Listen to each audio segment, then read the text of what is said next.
They say Japanese people cannot speak English. In the November 2025 EF English Proficiency Index, Japan ranked 96th out of 123 countries. This test is just a free online quiz on a website, so it does not perfectly reflect the entire country, and it's not something to take too seriously. However, the well-known stereotype, Japanese people are bad at English, makes it impossible to ignore. This topic always sparks fierce debates in Japanese media and online forums. People blame the education system, the language structure, or the culture. Yet, Japan has not found any answers or real results. Why is Japan's English proficiency so hopeless?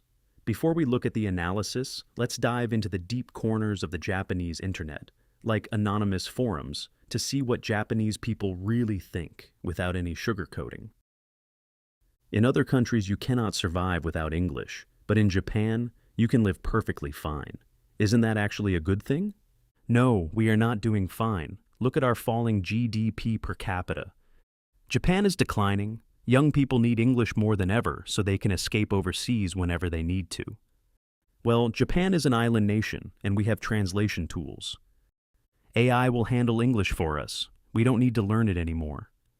The yen is weak, so no one goes on overseas trips anyway. English is not mandatory for survival now. Everything is self-contained inside Japan. People in China, Korea, and Southeast Asia speak English well. Why is it only Japanese people who are so bad? Koreans are simply hard-working people. In Southeast Asia, people in the Philippines or Malaysia speak it well, but Thailand is about the same as Japan. No, actually, Thai university students speak it fine. College students are supposed to be the intellectuals. Monolingual Japanese college students are the exception. The problem is, this isn't just about low-tier colleges. It happens at top universities too. But you guys can speak Korean, right? No, I can't. But I heard Korean is super easy for us to learn, and Japanese is easy for Koreans too.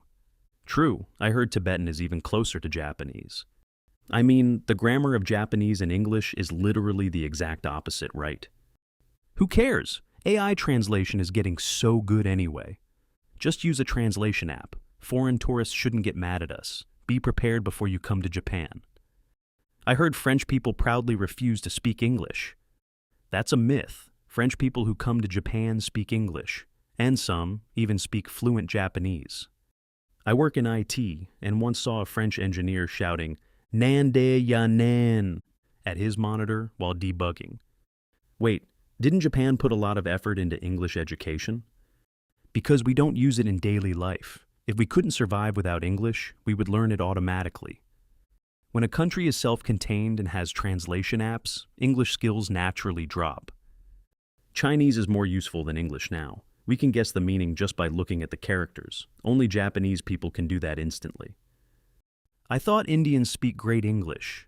No, they have a strong accent and Western comedians make fun of it.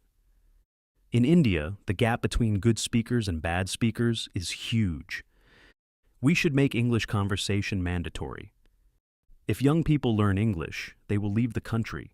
The government secretly wants us to be bad at it. People in the Philippines speak both English and Spanish. That's amazing. You can't get good at conversation if you never converse. Rote memorization for exams is the problem. They cut hours for math and physics to add more English.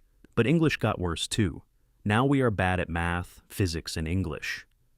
Young people start English in elementary school, right? Why is this happening? Now we can practice English with AI. Hey, at least your Japanese skills are #1 in the world. Well, I can't be very sure about that. Foreign manual workers speak better English than students from elite Japanese universities. We can live comfortably without English, so it can't be helped. You never learn what you never use. Honestly, Buddhist monks in Kyoto speak better English than us now. Even Japanese people with the highest English certificates can't understand Hollywood movies without subtitles. Japanese has too few sounds, so our ears cannot adapt. Spanish speakers don't need English either, so they can't speak it. Same thing. That's not true. Spanish and English share a lot of vocabulary, so many of them speak it fine. AI will help us. Forget English. What went wrong? Didn't they improve listening tests and school programs? Unless you want to work abroad, there's no need to learn. Translation apps are enough. AI real-time translation will solve everything soon. Everyone says English is a useful skill for the future, but less than 5% of people actually use it in real life. Japanese education is just a waste of time. Among many self-deprecating opinions, this one showed up multiple times. We can live fine without English. It sounds like an excuse to give up, but in a way it is true. In fact, many of Japan's top professionals, elite business leaders, politicians, CEOs, lawyers, accountants, doctors, and tax experts speak almost no English. In other Asian countries, speaking English is a must to become an executive or a top professional. But in Japan, the domestic market and the Japanese economic zone are completely self-contained. You can achieve success and earn tens of millions of yen without speaking a single word of English. This is also true in the academic world. Professor Toshihide Masukawa, who won the 2008 Nobel Prize in Physics, openly said, "I hate English, and I didn't even have a passport." He rejected all invitations to international conferences because he could not speak English. Even after winning the Nobel Prize, he refused to attend the ceremony because he hated the idea of giving a speech in English. In the end, the Nobel Foundation made a rare exception and allowed him to speak in Japanese. That was when he finally got a passport and went abroad for the first time in his life. He proved that pure scientific genius can thrive entirely within the Japanese language, and that world-class research can be done inside Japanese universities and companies using only Japanese. There is also an interesting history in the tech world. In the 1980s, people in Japan used to say, "No top-tier engineer speaks English." Part of it came from a craftsman's pride, but it also reflected a harsh corporate reality back then. If an engineer could speak English, they were pulled away from research and thrown into other tasks, like handling negotiations with foreign companies and managing English paperwork. As a result, it became harder for them to focus on their technical skills. This happened because of Japan's membership employment system, where job roles are vague and employees are expected to do everything deemed necessary. Today, in an IT-dominated world, Japan no longer has the luxury to ignore English information. So people don't say this anymore. Yet, there are still many IT engineers who don't speak English at all, even though they can read technical documents. Culture and entertainment also play a big part. You can enjoy daily life 100% without English. World classics, the latest business books, foreign dramas, and movies are instantly translated into high-quality Japanese. Plus, games, anime, and manga are made in Japan and dominate the world. People can enjoy the best entertainment directly in their native language. Japan once built the world's second-largest economy. Unless you drag up past glory or envy the income gaps with top countries, Japan is already a complete, comfortable greenhouse. It is a fact that people simply lack the urgent need to learn English. Let's look at education. English is a mandatory subject in Japan. Most Japanese people studied English for over 10 years, through junior high, high school, and university. That is why there is a common, ironic joke in Japan. We study for 10 years, go to expensive conversation schools as adults, and still can't say a word. The government tried to fix this. They made English activities mandatory in elementary schools in 2011. And pushed it down to the 3rd grade as an official subject in 2020. Yet, ironically, Japan's global rank keeps falling. People point out major structural flaws in the curriculum. First, the goal has become passing exams, not acquiring the language. This is the biggest distortion. Subjects like math or Japanese are taught to be used in future life and work.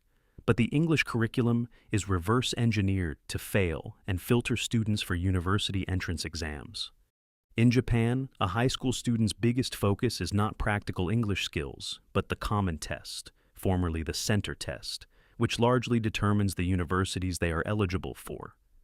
This exam is designed to rank students and allow universities to filter applicants by score. To create a clear gap between students, the exam must be needlessly difficult and full of grammatical traps. For example, students spend massive hours memorizing complex grammar structures that are almost useless in real life, or tiny preposition rules where native speakers would say, "Either way is fine." In conversation, the golden rule is, it's okay to make mistakes as long as you communicate.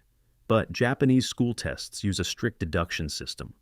You forgot the "as" for the third person singular, -1 point. Spelling mistake, 0 credit. This creates a psychological block. The more students study, the more they become terrified of making mistakes and freeze up. Second, the system completely ignores the golden ratio of input and output. Science shows that to speak a language, you need massive input, followed by proper output. But the Japanese school system completely ignores this balance. About 90% of class time is spent listening to grammar explanations in Japanese and translating English textbooks into Japanese. The actual time a student spends speaking English out loud is just a few minutes of reading a textbook. It is like reading a soccer rulebook every day for 6 years without ever kicking a ball and then expecting to play a real match. It is natural that they cannot speak after graduation. Third, teacher skills are outdated. The government has been saying, focus on communication, for the past 20 years, but the training and hiring of teachers haven't caught up. According to government surveys, the percentage of junior high and high school English teachers who meet the international standard is far below the target. Many teachers cannot speak fluent English themselves. It is structurally impossible for them to guide or evaluate English debates among students. Cultural factors also kill student motivation. Anyone who went to school in Japan knows this situation. During reading practice, a student tries to mimic a native accent. The teacher praises her, but her classmates mock her. Whether it is jealousy or teenage peer pressure, once one person giggles, the whole class joins in. To avoid being laughed at, the student, and everyone else, deliberately start speaking with a flat, incorrect, katakana Japanese accent. This is how bad pronunciation is constantly reproduced in the classroom. They are not taught how to converse, and during the rare opportunities to practice speaking, they choose bad pronunciation just to fit in. Of course, they won't improve. Adults stop acting this childish, but the deep fear of making mistakes remains a massive barrier. When a group of Japanese people talk with a foreigner, they often turn around, face each other, and start discussing in Japanese. Is this grammar right? What did he just say? They rely on safe peer validation instead of learning through trial and error with the foreigner. Finally, the linguistic distance between Japanese and English is brutal. Some say English and Japanese could not be more diametrically opposed. Pronunciation and grammar are completely different. Linguistic data shows that languages like Thai share the basic subject-verb-object (SVO) word order with English, making the thought process easier to share. But Japanese grammar is almost completely reversed, except for the initial subject. You cannot just swap words in your head. You have to rebuild a whole new way of thinking from zero. By contrast, Japanese and Korean grammar are almost identical. It is much easier for a Japanese person to learn Korean and vice versa. But since both countries prioritize English as the global language, this advantage is rarely talked about. Japanese is notoriously hard for foreigners to learn because its structure is so unique compared to most global languages. The same is true for native Japanese speakers trying to learn English, even though English has only 26 characters. On the Japanese internet, many gave up and said, just let AI and translation tools handle it. Many others honestly felt, Japan is convenient enough without English, so who cares? Some even shared a conspiracy theory.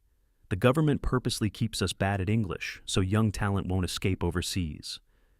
Japan, the world's major economy where English is least understood. What do you think about this reality and the internet voices? How do people learn languages in your country? Or do you have any tips for Japan? Please share your thoughts in the comments below. Thank you for watching, and I'll see you in the next video.